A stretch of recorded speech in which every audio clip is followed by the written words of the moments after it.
ಮುಖ್ಯವಾಗಿ ಇವತ್ತು ಸರ್ಕಾರ ಮತ್ತು ನಾವು ಕೂಡ ಇದಕ್ಕೆ ಹೆಚ್ಚಿನ ರೀತಿಯ ಉತ್ತೇಜನ ಕೊಡಬೇಕು.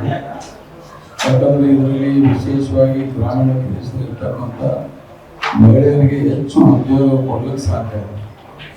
ಅದಕ್ಕಾಗಿ ಬೇರೆ ಜೊತೆ ಕಾಂಪೀಟ್ ಮಾಡ್ತಕ್ಕಂಥ ಕೆಲಸ ಕೂಡ ಆಗಬೇಕಂದ್ರೆ ಇವತ್ತು ಇದರಲ್ಲಿ ಸಾಕಷ್ಟು ವೆರೈಟಿಯನ್ನು ಕೂಡ ಇವತ್ತು ನಾವು ಇದರಲ್ಲಿ ನೋಡಿದ್ದೀವಿ. ಮುಂದಿನ ದಿನಗಳಲ್ಲಿ ಇದಕ್ಕೆ ಸರ್ಕಾರ ಮತ್ತು ವಿವಿಧ ಸಂಘ ಸಂಸ್ಥೆಗಳನ್ನು ಆಶ್ರಯ ಪಡೆದು ಇವೇನು ಪದಾರ್ಥಗಳವೆ ಮಾರ್ಕೆಟ್ಗೆ ಹೆಚ್ಚು ರೀತಿ ಮತ್ತು ಹೆಚ್ಚು ಮಾರಾಟ ಮಾಡ್ತಕ್ಕಂಥ ಮತ್ತು ಉತ್ಪಾದನೆ ಮಾಡ್ತಕ್ಕಂಥ ಕೆಲಸ ಇದು ಮಾಡೋದ್ರಿಂದ ಇವತ್ತು ಈ ಒಂದು ಎಕ್ಸಿಬಿಷನ್ ಮಾಡ್ಕೊಂಡಾಗುತ್ತೆ. ಅದಕ್ಕೆ ನಾನು ಹೇಳಿದೆ ಸ್ವಲ್ಪ ಹೆಚ್ಚು ಆರ್ಕಿಟೆಕ್ಟ್ಸ್ ಅವ್ರಿಗೆ ಇವ್ರಿಗೆ ಕರ್ಸೋದಿಲ್ಲ ಹೆಚ್ಚಿರುತ್ತೆ ಅಂತ. ಯಾಕಂದ್ರೆ ಇವತ್ತು ಗೃಹ ಬಳಕೆ ಮತ್ತು ಇವತ್ತು ಕಮರ್ಷಿಯಲ್ ಕೂಡ ಇದು ಹೆಚ್ಚು.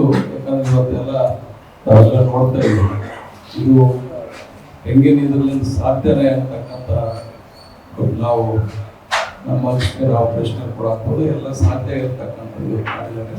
ಮುಂದಿನ ದಿನಗಳಲ್ಲಿ ಸರ್ಕಾರ ಕೂಡ ಇದು ಟೈರ್ ಕಾರ್ಪೊರೇಷನ್ ಹೆಚ್ಚಿನ ಒಂದು ಬೆಂಬಲವನ್ನು ಕೊಟ್ಟು ಈ ಒಂದು ಉತ್ಪಾದನೆಗಳನ್ನು ಇವತ್ತು ನಮ್ಮ ಮಾಡ್ತಕ್ಕಂಥ ನಿಟ್ಟಿನಲ್ಲಿ ಏನೇನು ಅವಶ್ಯಕತೆ ಇದೆ ಸರ್ಕಾರ ಕೊಡ್ಕೊಳ್ತಕ್ಕಂಥ ಕೆಲಸ ಮಾಡ್ತಾರೆ. ಇದು ಆಗೋದ್ರಿಂದ ಹೆಚ್ಚು ಇವತ್ತು ಉದ್ಯೋಗನ ಕೊಡಿಸಲು ಗ್ರಾಮೀಣ ಪ್ರದೇಶದಲ್ಲಿ ಇರ್ತಕ್ಕಂಥ ವಿಶೇಷವಾಗಿ ಮಹಿಳೆಯರಿಗೆ ಭಾಳಷ್ಟು ಕಡಿಮೆ ಕಾಂಪಿಟೇಷನ್ ಇರೋದ್ರಲ್ಲಿ ನಾವು ಕೂಡ ಯಾವ ರೀತಿ ಜಗತ್ತು ಮುಂದುವರೆದು ಅದೇ ರೀತಿ ನಮ್ಮ ಇರ್ತಕ್ಕಂಥ ಮೆಟೀರಿಯಲಲ್ಲೇ ಇವತ್ತು ಎಲ್ಲರಿಗೆ ಮೆಚ್ಚತಕ್ಕಂಥ ರೀತಿಯಲ್ಲಿ ಆಕರ್ಷಣೆ ಆಗ್ತಕ್ಕಂಥ ರೀತಿಯಲ್ಲಿ ನಾವು ವಸ್ತುಗಳನ್ನು ತಯಾರು ಮಾಡಿದ್ರೆ ಮಾತ್ರ ಇವತ್ತು ಅವರು ಮಾರಾಟ ಸಾಧ್ಯ ಆಗ್ತದೆ. ಮಾರಾಟ ಕೂಡ ಒಂದು ಕಲೆ ಆದ. ಅದಕ್ಕಾಗಿ ಆ ರೀತಿಯಲ್ಲಿ ಇವತ್ತು ಎಕ್ಸಿಬಿಷನ್ ಮಾಡೋದ್ರಿಂದ ಇವತ್ತು ಆ ಒಂದು ನಿಟ್ಟಿನಲ್ಲಿ ನಮ್ಮ ಪ್ರಯತ್ನ ಇದೆ ಅಂತ ಹೇಳಿ ತಮ್ಮೆಲ್ಲರೂ ಕೂಡ ಏನು ಬಂದಿದ್ದೀವಿ ತಮಗೆ ಸ್ವಾಗತ ವಹಿಸಿ ಧನ್ಯವಾದಗಳು.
ಬಹಳ ಆಶ್ಚರ್ಯ ಆಯಿತು. ಯಾಕೆ ಅಂತಂದ್ರೆ ತೆಂಗಿನ ನಾರಿನಿಂದ ಎಷ್ಟು ಉತ್ಪನ್ನಗಳನ್ನು ತಯಾರು ಮಾಡ್ತಾರೆ ಅಂತ ನನಗೆ ನಿಜವಾಗ್ಲೂ ಕೂಡ ಗೊತ್ತಿಲ್ಲ. ನಾವೆಲ್ಲ ಬಿದಿರು ಬಗ್ಗೆ ಕೇಳಿದ್ವಿ. ಬಿದಿರು ನಾನು ಯಾರಿಗೆಲ್ಲಾದವಳು ಅಂತ ಜನಪದ ಗೀತೆ ಇದೆ. ಅಂದ್ರೆ ಬಿದಿರು ಎಷ್ಟು ಉಪಯುಕ್ತದೆ ಅನ್ನೋದರ ಹಾಡಿನ ಮೂಲಕ ಹೇಳ್ತಾರೆ. ಆದ್ರೆ ತೆಂಗಿನ ನಾರಿನಿಂದ ಇಷ್ಟೊಂದು ಉತ್ಪನ್ನಗಳು ತಯಾರಾಗುತ್ತೆ ಅಂತ ನಿಜವಾಗ್ಲೂ ಕೂಡ ನನಗೆ ಗೊತ್ತಿರಲಿಲ್ಲ. ಈ ಎಕ್ಸಿಬಿಷನ್ ಬಂದ್ಮೇಲೆ ಗೊತ್ತಾಯ್ತು ನನಗೆ. ತೆಂಗಿನ ನಾರಿಂದ ಏನು ಉಪಯೋಗ ಆಗುತ್ತೆ ಅಂತ ಚಿಕ್ಕ ಹುಡುಗರಾಗಿದೆ ನಮ್ಗೆ ಗೊತ್ತಿತ್ತು. ತೆಂಗಿನ ನಾರು ಎಲ್ಲೇ ಸಿಕ್ಕರೂ ಕೂಡ ನಮ್ಮ ಕೈ ಜೋಡಿಸಿ ಇಟ್ಕೊಳ್ತಾ ಇದ್ರು. ಯಾಕೆಂತಂದ್ರೆ ಎಲ್ಲರೂ ಮೈ ಬಿಡ್ತಾ ಇದ್ರು ನಾರಲ್ಲಿ. ಆದ್ರೆ ಇವತ್ತು ತೆಂಗಿನ ನಾರಿನ ಈ ವಸ್ತುಗಳು ತಯಾರು ಮಾಡಿದಂತ ವಸ್ತುಗಳು ನಿಜವಾಗ್ಲೂ ಕೂಡ ಆಶ್ಚರ್ಯ ಆಯ್ತು. ನಾವೆಲ್ಲ ಈ ತಂತ್ರಜ್ಞಾನ ಬೆಳೀತಾ ಇದ್ದಂಗೆ ನಾವೆಲ್ಲ ವಿದೇಶಿ ವಸ್ತುಗಳ ವ್ಯಾಮೋಹಕ್ಕೆ ಹೋಗಿದ್ವಿ. ಉದಾಹರಣೆಗೆ ಪೀಟರ್ ಇಂಗ್ಲೆಂಡ್ ಒಂದು ಶರ್ಟ್ ತಗೊಳ್ತೀವಿ, ಇದು ಫಾರಿನ್ ಇಂದ ಬರುತ್ತೆ ಅಂತ. ಅದು ಪೀಟರ್ ಇಂಗ್ಲೆಂಡ್ ಬಟ್ಟೆ ತಯಾರಾಗೋದು ಕರ್ನಾಟಕದಲ್ಲೇ. ನಮ್ಮ ಟೈಲರ್ಗಳನ್ನೇ ಅದನ್ನ ತಯಾರು ಮಾಡಿ ಅಲ್ಲಿ ಕಳಿಸ್ತಾರೆ. ಅವರೊಂದು ಬ್ರ್ಯಾಂಡ್ ಹಾಕಿ ಒಂದು ಲೇಬಲ್ ಹಾಕಿ ಇಲ್ಲಿ ಕಳಿಸ್ತಾರೆ. ಅದನ್ನ ನಾವು 5 ರೂಪಾಯಿ ಶರ್ಟ್ ನ 10 ರೂಪಾಯಿ 20 ರೂಪಾಯಿ ಕೊಟ್ಟು ನಾವು ತಗೊಳ್ತೀವಿ. ಆದ್ರೆ ತೆಂಗು ನಮ್ಮ ಕಣ್ಣು ಮುಂದೆ ಇದೆ, ತೆಂಗಿನ ನಮ್ಮ ಕಣ್ಣು ಮುಂದೆನೇ ಇದೆ. ಅದರಿಂದ ಇಷ್ಟೊಂದೆಲ್ಲ ಸುಂದರವಾದ ವಸ್ತುಗಳನ್ನ ಇವತ್ತು ನಾವು ಇಲ್ಲಿ ತಯಾರು ಮಾಡಿಟ್ಟಿದ್ದಾರೆ. ಹೀಗಾಗಿ ನಾವು ವಿದೇಶಿ ವಸ್ತುಗಳ ವ್ಯಾಮೋಹಕ್ಕೆ ಒಳಗಾದ್ರೆ ಅದು ಕೂಡ ಕಾಸ್ಟ್ಲಿ ಏನಿಲ್ಲ. ಈಗ ಒಂದು ಬೋರ್ಡ್ ತಯಾರು ಮಾಡಿದ್ದಾರೆ, ಅದನ್ನ ಕೇಳಿದೆ ಅದು ಹಬ್ಬ ಅಂದ್ರೆ ಒಂದು 5,000 ರೂಪಾಯಿ ಹಾಕ್ಬೋದು. 3,000 ರೂಪಾಯಿ ಮಾರ್ಕೆಟಿಗೆ ಬಂದ್ರೆ 1,000 ರೂಪಾಯಿ ಜಾಸ್ತಿ ಆಗ್ಬೋದು. ಆದ್ರೆ ನಾವು 10,000 20,000 ಕೊಟ್ಟು ಆಕರ್ಷಕವಾಗಿ ಕಾಣಿಸ್ಲಿ ಅಂತ ದೊಡ್ಡ ಬೋರ್ಡ್ಗಳನ್ನೆಲ್ಲ ಇಡಿಸ್ತೀವಿ. ಆದ್ರೆ ನಾವು ಈ ತೆಂಗಿನ ನಾರಿನ ಉತ್ಪನ್ನಗಳನ್ನ ಪ್ರೋತ್ಸಾಹ ಕೊಟ್ರೆ ಇವತ್ತೆಲ್ಲ ಕೆಳಗಡೆ ನಮ್ಮ ಗ್ರಾಮೀಣ ಮಹಿಳೆಯರು ಅಲ್ಲಿ ಕೆಲಸ ಮಾಡ್ತಾ ಇದ್ರು, ಮ್ಯಾಟ್ಗಳನ್ನ ತಯಾರು ಮಾಡ್ತಾ ಇದ್ದಾರೆ. ಹಿಂದೆ 10 ರೂಪಾಯಿ ಕೊಡ್ತಾ ಇದ್ರು, ಈಗ 40 ರೂಪಾಯಿ ಕೊಡ್ತಾ ಇದ್ದಾರೆ. ದಿವಸಕ್ಕೆ ಒಂದು 5 ರೂಪಾಯಿ ಸಂಪಾದನೆ ಮಾಡ್ತಾರೆ. ಆ ಹೆಣ್ಮಕ್ಳು ಕೂಡ ಒಂದು ಬದುಕು ಕಟ್ಕೊಡಕ್ಕೆ, ಒಂದು ಗ್ರಾಮೀಣ ಕೈಗಾರಿಕೆಗೆ ಕೂಡ ಇದೊಂದು ಸಹಾಯ ಆಗುತ್ತೆ. ನನ್ನ ಸಚಿವರಲ್ಲಿ ಒಂದು ವಿನಂತಿ ಏನಂತಂದ್ರೆ, ಈಗ ನಮ್ಮ ಸರ್ಕಾರ ಕಚೇರಿಗಳಿವೆ, ಸರ್ಕಾರಿ ಕಚೇರಿಗಳಲ್ಲಿ ನಾವು ಹಾಕುವಂತಹ ಮ್ಯಾಟು ಮತ್ತೆ ಕಸದ ಪುಟ್ಟಿಗಳು ಇವೆಲ್ಲವನ್ನು ಕೂಡ ನಾವು ತೆಂಗಿನ ನಾರಿನಿಂದ ಏನ್ ತಯಾರು ಮಾಡ್ತಾರೆ ಆ ವಸ್ತುಗಳನ್ನು ಉಪಯೋಗಿಸಿದ್ರೆ ಒಳ್ಳೆಯದು. ಜೊತೆಗೆ ನಮ್ಮ ಆಶ್ರಮಗಳಲ್ಲಿ, ಶಾಸಕರ ಭವನ, ದೇವಸ್ಥಾನಗಳಲ್ಲಿ ಎಲ್ಲರೂ ಕೂಡ ಈ ಉತ್ಪನ್ನಗಳನ್ನ ನಾವು ಪ್ರೋತ್ಸಾಹ ಕೊಟ್ಟರೆ ನಿಗಮ ಕೂಡ ಸಿಗುತ್ತೆ. ಜೊತೆಗೆ ಒಂದು ಗ್ರಾಮೀಣ ಕೈಗಾರಿಕೆ ಅದನ್ನು ಹೆಚ್ಚಾಗಿ ನಮ್ಮ ಮಹಿಳೆಯರಿಗೆ ಹೆಚ್ಚಿನ ಅನುಕೂಲ ಆಗುತ್ತೆ ಅಂತ ನಾನು ಸಂದರ್ಭಕ್ಕೆ ಇಷ್ಟಪಡ್ತೇನೆ.